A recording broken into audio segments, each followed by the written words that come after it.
Right. Okay, hello everybody. We're at our second budget forum now. I'm Julie Davis, the Chief Financial Officer. I have CJ Anderson, our Superintendent, and Cassandra Stalkey, our Grants Manager. And Kayla Church will be watching our YouTube comments to answer any questions that come in through there. I figured I'd start by going over our budget presentation. It's the same one that went to the board, but in case you didn't watch the whole board meeting, we'll go over that and then open it up for any questions.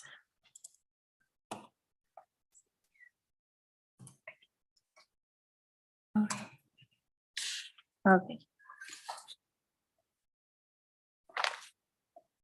I have it printed out.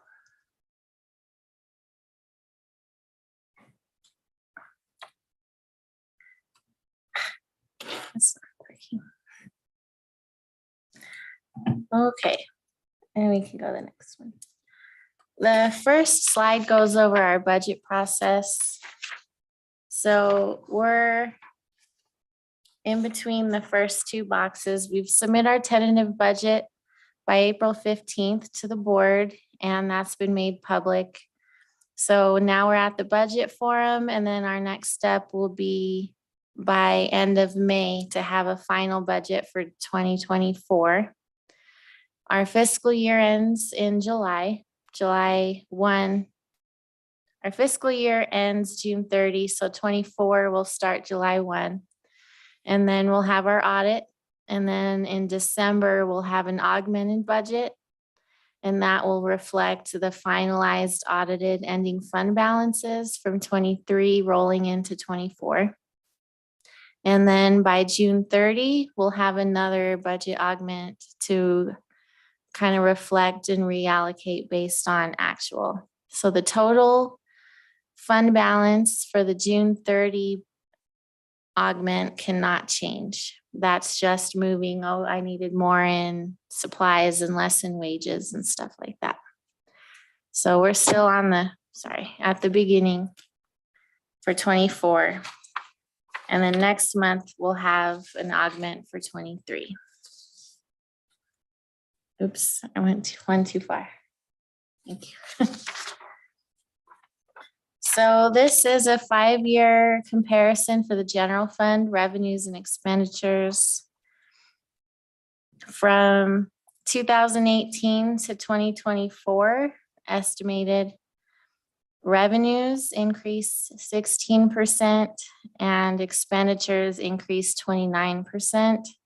So the revenue averages to an increase of 2% per year, and the expenditures average 4% per year. So that's only sustainable for a few years. We can't keep that trend.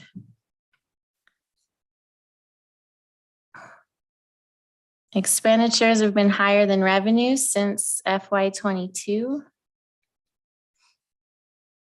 The decrease in expenditures in FY21, we had federal grants related to COVID that absorbed some of our expenses.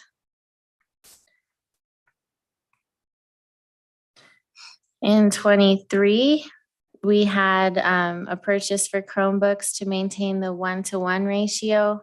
And next year, we anticipate we'll have a grant that can make those Chromebook purchases in 24.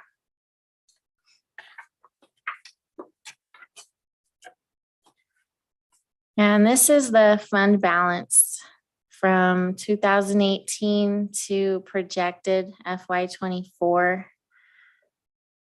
We budgeted FY24 based on current numbers from the state. The last dot there is including special education revenues. At the moment, the state shows 0 for that funding, but we anticipate a correction hopefully in June with our actual revenues. Since I don't have them yet, it's difficult to budget for them. But that's the last dot there. In FY '23, budgeted ending fund balance is 4% of expenditures, actual estimated at about 7%. So budgeted ending fund balance for FY '24 without the sped revenue that we don't know what that amount would be yet, would put us at 1% ending fund balance. For the sped revenue, we anticipate anything up to $4.8 million, which would bring ending fund balance up to about 5% of expenditures for '24.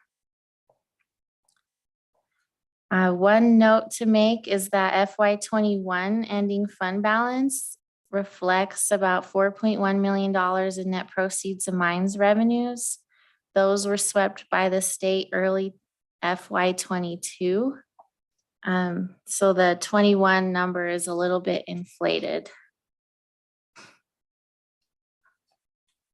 And then just to go over some of the abbreviations I used on this slide, PCFP is Pupil-Centered Funding Plan.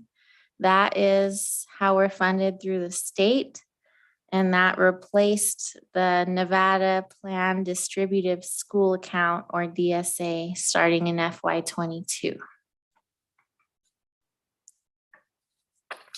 Okay.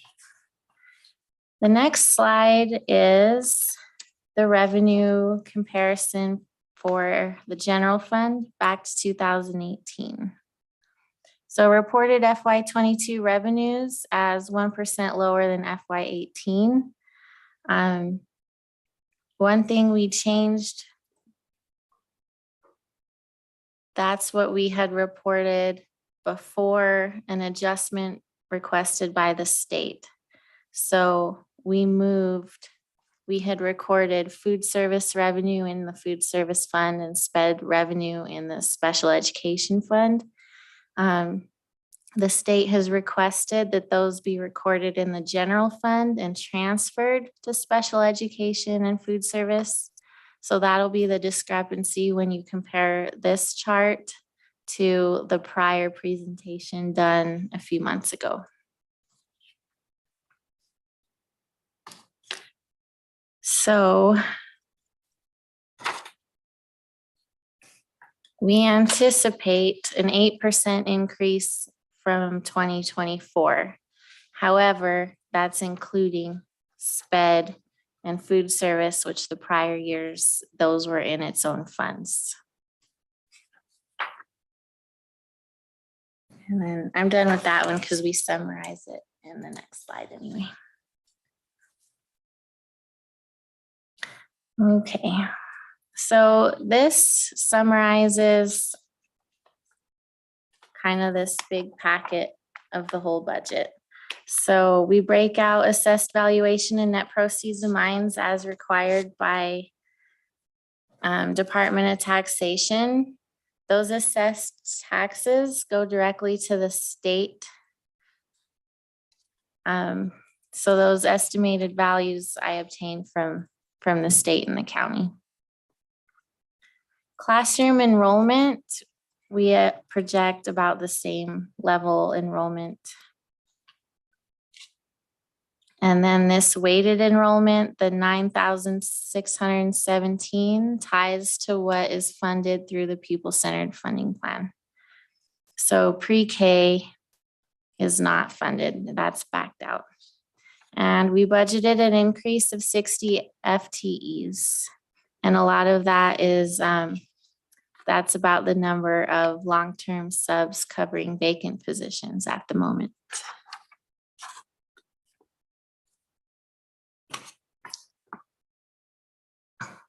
So this next slide ties directly to what the state provides us on our funding for the next year.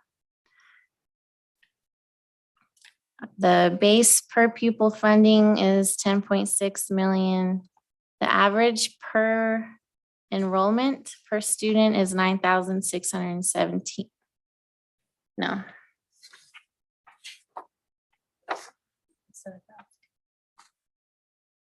Yeah, those numbers always confuse me because we are funded, about 9,000 some per student. So I always get them mixed up.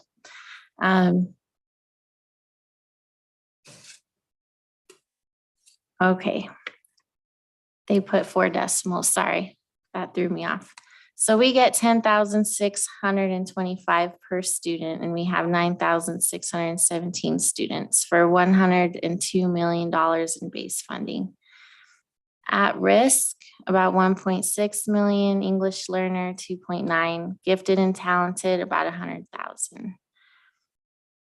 Transportation, 4.6 million, and that's funded based on prior 4 years.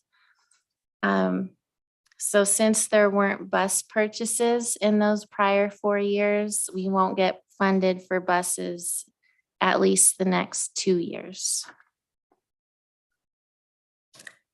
Let's see, special education line is blank for the moment. Hopefully in our December augment, we'll be able to fill in that line. So total state education funding is the 111.8 million, and that will tie to page 3 of the budget, which we'll kind of get to that as we go through. Oh, it ties to the next slide. There we go. So in the middle there, there's the $111 million.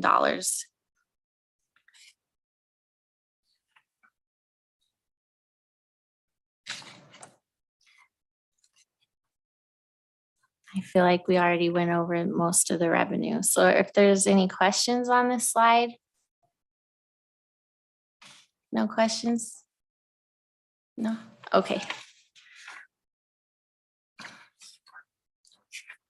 Okay, the next slide. The total, the total resources has to tie to the total allocations. And we'll go over that in the next slide. No, page 4. Yep. Okay, so wages and salaries for the general fund and benefits total 76.4% of total expenditures. Regular programs, and this is a question that came up before. These won't all add up to 100 because the largest is wages and salaries, and then regular programs has wages and salaries, but it's a different category. They won't all add up if you try. Regular programs would be regular instruction, the classroom teachers, the supplies, the substitutes. That totals 46.5%. Operations and maintenance, 14% of expenditures. School administration, like principals and their support staff, 7.4% of expenditures. Student support, almost 5%.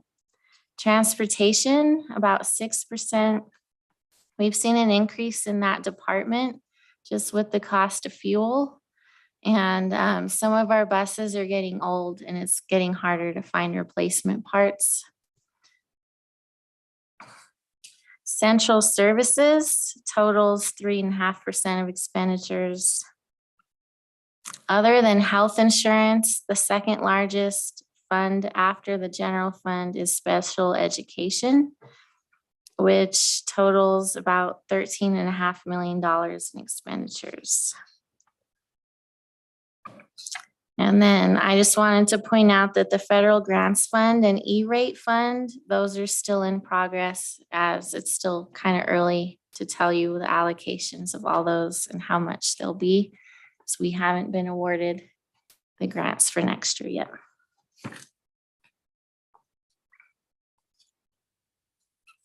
This next page is the revenue page of the budget for the general fund. So we've highlighted in yellow the special education amount. So that's pending as of today. We don't know that amount yet. The tuition from other school districts. We have a couple schools that have, I think that's Eureka and Idaho, pay tuition for some of their students. The federal sources, that's impact aid, the general fund portion of impact aid. Opening fund balance, that's estimated from FY23 rolling into FY24 is estimated at $8.2 million, leaving total resources for allocation at $118 million.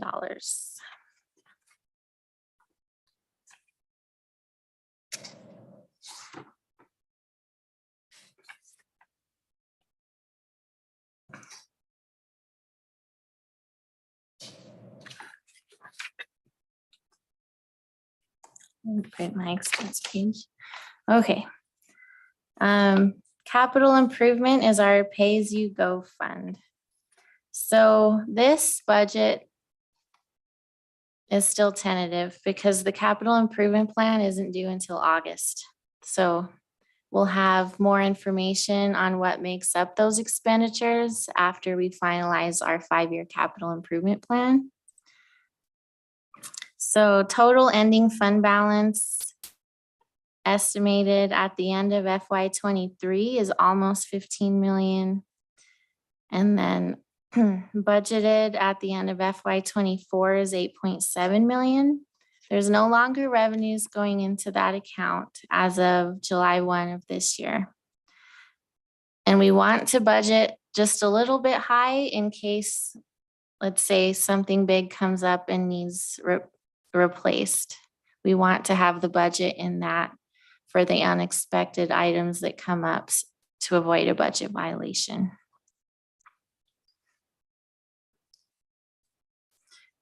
Let's see. There is within the budgeted expenditures, there's about $1 million in equipment purchases for the school violence prevention project. And you can see our ClearGov page for any updates as that project progresses.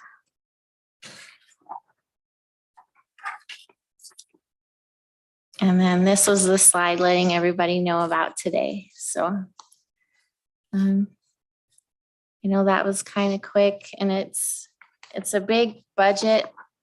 I kind of picked out what I thought were the important parts, but I'd be happy to go into more detail about any questions.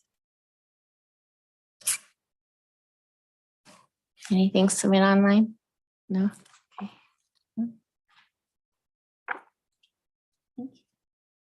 Anything else? That's all I had. So the rest of the hour was pretty much questions.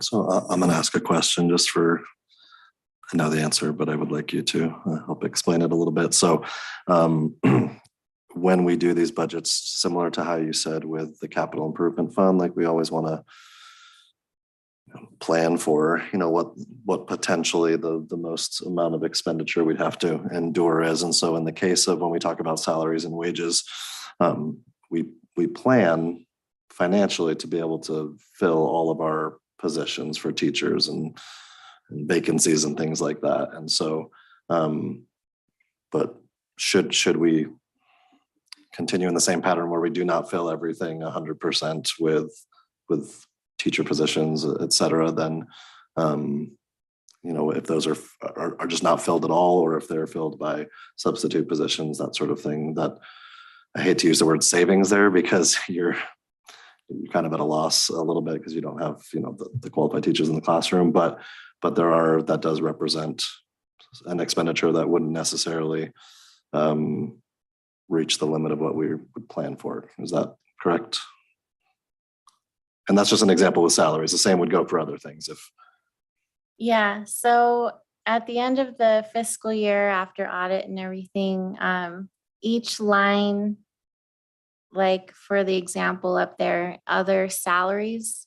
So if the total of other is above what we had budgeted, that needs explained to the board, to the public in a corrective action plan that goes to the state Department of Taxation, Department of Ed, and now the governor's office. So we do want to try to budget for unexpected items that come up. As for the vacant positions, we are paying long-term subs to be in that position. So there would be some additional cost. As for savings, they can either get reallocated or as in your fund balance, we do need to kind of watch our expenditures, but we do plan on filling vacant positions. Yes.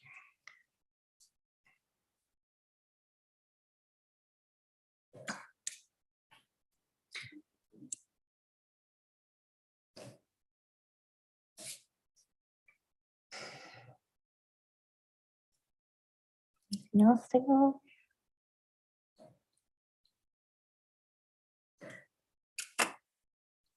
Has everybody seen our ClearGov webpage? No? Okay, let's go over that. Exit. Thank you.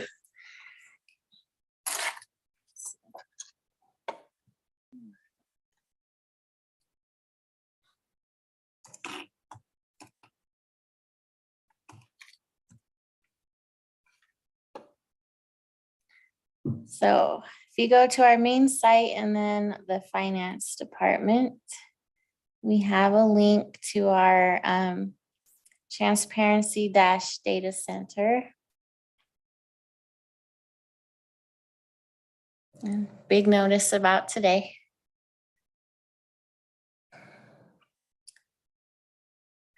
So when we have no big announcements, this is usually on the top first thing you see.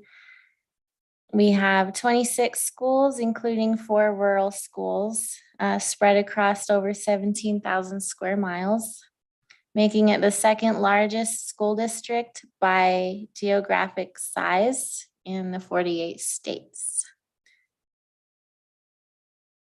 We have a link to our main page, our main homepage, our finance department dashboard. And this gives some information on the department. We have a vendor report. I updated it last end of December, showing our largest vendors paid. And of course, the largest one is pension. Employee benefit plan is the second, federal withholding third. I put the top 20 on here.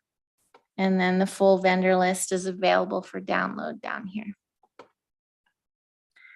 We have our audited financial statements back to 2010 up here.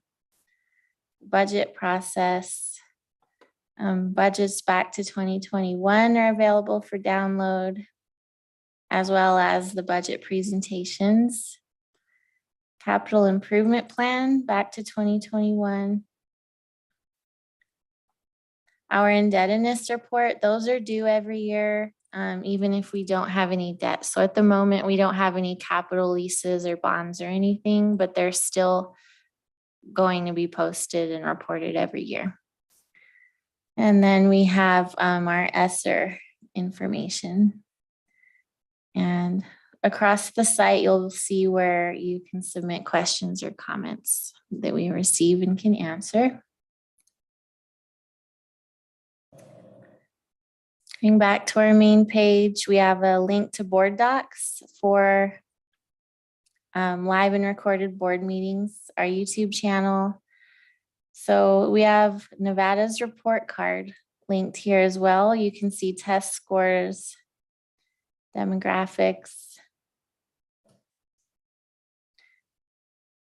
So you could select Elko, all schools, or filter by one.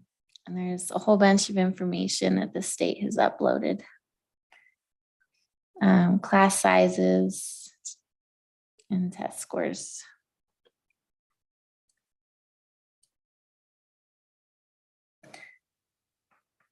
I linked to the state's budget. You could drill down and it'll tell you exactly what has been remit to all the districts, including Elko. If you click through education, and then it reports the pupil-centered funding plan. And hey, Pat, I'm blind. Okay, we're up here. Thank you. Yep, so they have a whole bunch of information on there. And then I just thought that was interesting, so I put that sentence in there. How much of federal spending goes to elementary, secondary, and vocational education? As of August 31st, 2022, USAspending.gov reported 0.8% of the federal budget going to education. And there's a link so you can find out whatever information you're looking for here. And then a link to our public request page. If you can't find it on ClearGov, you can submit a request there and somebody will find it and get you that information. District snapshot, students, number of employees, financial overview, projects. So you could click on any of them. So this is every dollar of pay-as-you-go money, last updated in December. It's due for another update. And then this is more detail by vendor. And then I left up the last year's totals. That's for FY22. Our checkbook is a new feature we've activated. Every check cut out of the district, out of the general fund is here. It would be really huge if we uploaded student activity, but we created a dashboard for student activity up here. Where all the check registers can be downloaded. And that's a key on how to read the account structure. It'll tell you what school that expenditure is for. Is there anything else? Yeah. Yeah. The bill that's going through the legislature right now for a school in Owyhee. Have we looked at how that will affect the district? Is all of the money for that school going to come from the state if that bill passes? Have we looked at what will happen to our capital funding if that passes? Are they expecting Elko County to do part of that? Is our expense for maintenance going to be higher? I don't know how deeply we've looked at that because I know it's a possibility that one could pass. Yeah, sure. Thanks for the question. So as you know, as of last Thursday, there were, that was the most recent conversation that happened over in Carson City. And my understanding is, so nothing's settled or decided upon yet. There's a bill that was proposed but there are also people that are looking for alternative options too, because there's one bill for like 77 million.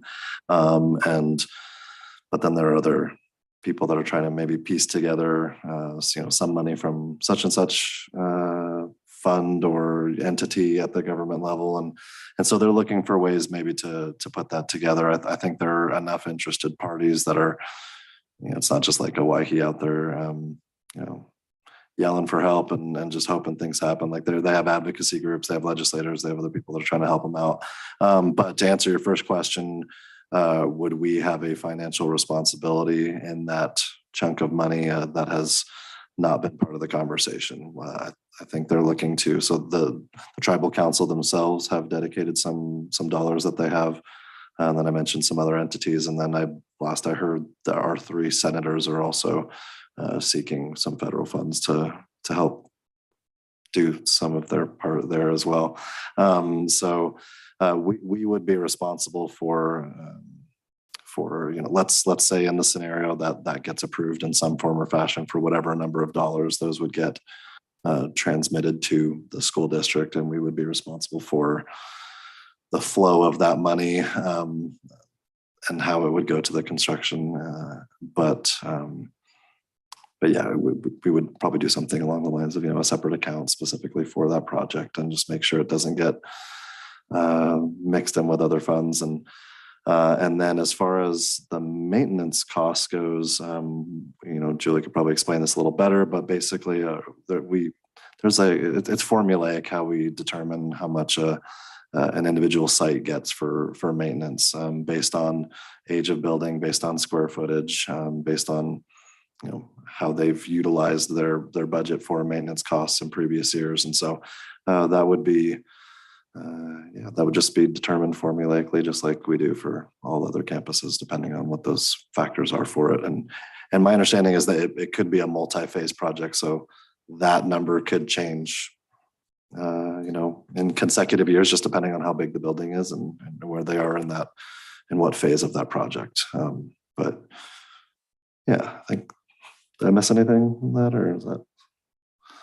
No, you're right. We would be coordinating with the state. A lot of times that will come with an agreement that lays out how they want it accounted for. It would probably get its own fund if that were the case. And I wouldn't anticipate too much effect on this budget, because a brand new building takes time to put together. And yeah, so a lot of coordination with the state is going to be my answer.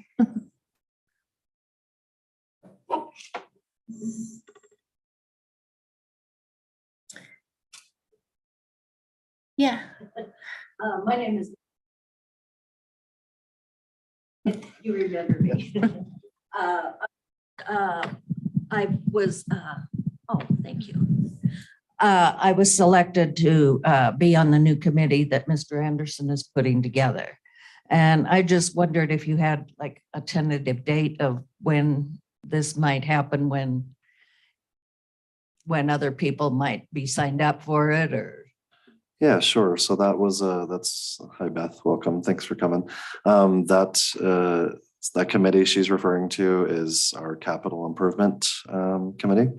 And so I invited 11 members to be part of it. And with your addition, is that today? I think we heard, yeah. Yes, with your addition today and one other, we have 8 of our 11.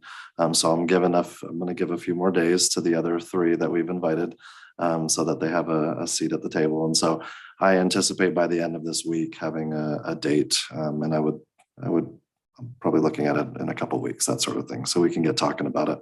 And Julie did mention that even though the capital improvement 5-year capital improvement plan is not due to the county, right? County and the state until August, it does fit into our budget as well. So we would have, that would be a kind of a principal conversation, and that is any kind of thoughts going into the capital improvement project or plan. And then and we've talked about different, we had that facilities assessment and how that maybe fits into the future of our capital improvement plans, with or without future funding. And so we'll pursue those topics at that first meeting, but yeah, hopefully we can do something in the next couple of weeks, or maybe 2-3 weeks, something like that. Okay, thank you. Yeah, thank you.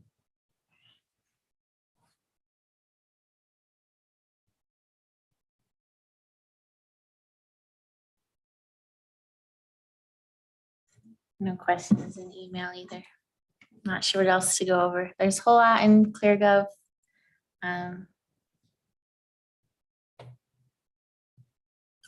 Wait for questions, I guess. We should flow in.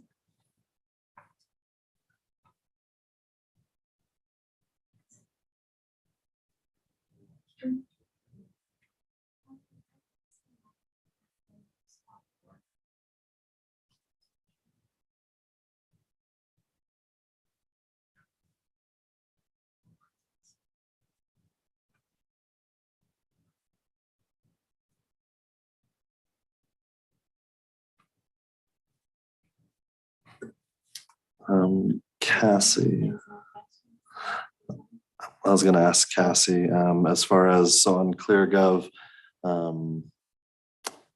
is there a separate kind of broken out section for how grants expenditures fit into all this?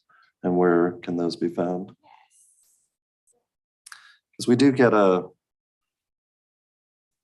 decent amount of grants to help kind of, I don't know if offset's the right word, but to help our cause here. And Cassie does an amazing job down there in our grants department, along with her staff, to make sure we have some extra opportunities thanks to some grants. And so, but it is, and grants, I guess lots of federal fund or all the state funding that we get, a lot of that is tied to very specific uses, depending on what fund it comes from or goes into. And there's a lot of kind of very specific criteria that go into grants as well. And so, sometimes that's a question, well, why don't you just, if you've got money here, why don't you just spend it on this thing? And sometimes it's not as easy as that. Those funds are kind of allocated for very specific things. And oftentimes we don't have a say in what type of category that goes into, but if you want to talk about the grants breakdown at all. So out of the funding for the district, our office manages about $23 million in grant funds. The 16 million right now is only our federal funds, but we also have private funding and then also state allocated grants as well. Some of the opportunities in here mainly are formula related, so it's dependent on the population of our students or the quantity. Another portion of these are competitive grant funding. So how Julie showed, and I'm blind as well, she pulled down on the fund here and went to the federal funding for our special revenues. Does it have state? We'd have to go back up. Okay. But all the funds. When we previously were using the Nevada plan, the DSA formula, we had more state funded grants. But right about COVID hit, the state pulled a lot of our state funding, and then they've shifted it to this weighted formula categorical funding, which you can see now in the pupil-centered funding plan. A good place to look is, and it's public information, you can go look at any district that you want, but if you were to just search Nevada, oh, I'm so blind, let's see. And then ePage, just Nevada ePage, you'll come up to the Nevada Department of Education. This is a platform that we use to monitor all of our funding. So this is where I come in and I apply for grants, but you can come in here and then search for organizations, and we'll just type Elko. But like I said, you can do it for any of the districts. Some of the charter school authority, they also use this as well. So any funding that's coming straight through the Department of Ed, they've been converting all the application process and all of our federal reports into this platform. So after, it'll bring you this page, and it's confusing, but if you go to funding applications, you can then look through all of our grant applications, our competitive applications, and then you can change the fiscal year and go back. It will have the multiple revisions on here, so you can see what the application previously looked at revision 0, and then it can go back up to revision 3. So that's one way that you can see our funding, as well as in ClearGov. And then I guess it just gets down to the details. If you ever want to know if it's a grant funded project or not, the majority of Julie's funding all starts with 100. 100, 900 is student activity. Any other number in there from 240 to 230 to 280 are any funds that I manage. And we pretty much, I'll go back because we're about the time where ESSER funding, we've completely expended our CARES 1 funding, which was the first stimulus bill that came as a result of the pandemic. Our ESSER 2 or Carissa funding is set to expire September of this year. So right now we have about $700 left of that from 2.3 million. And then our ESSER 3 fund set to expire next September. And of that, I believe we have about $1 million left, but it's already been obligated towards salary.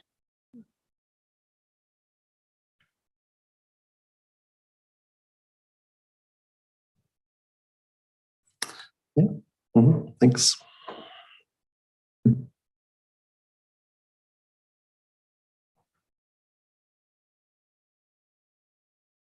I think if we don't have any more questions, then we'll call it an evening. Thank you for coming. Thanks.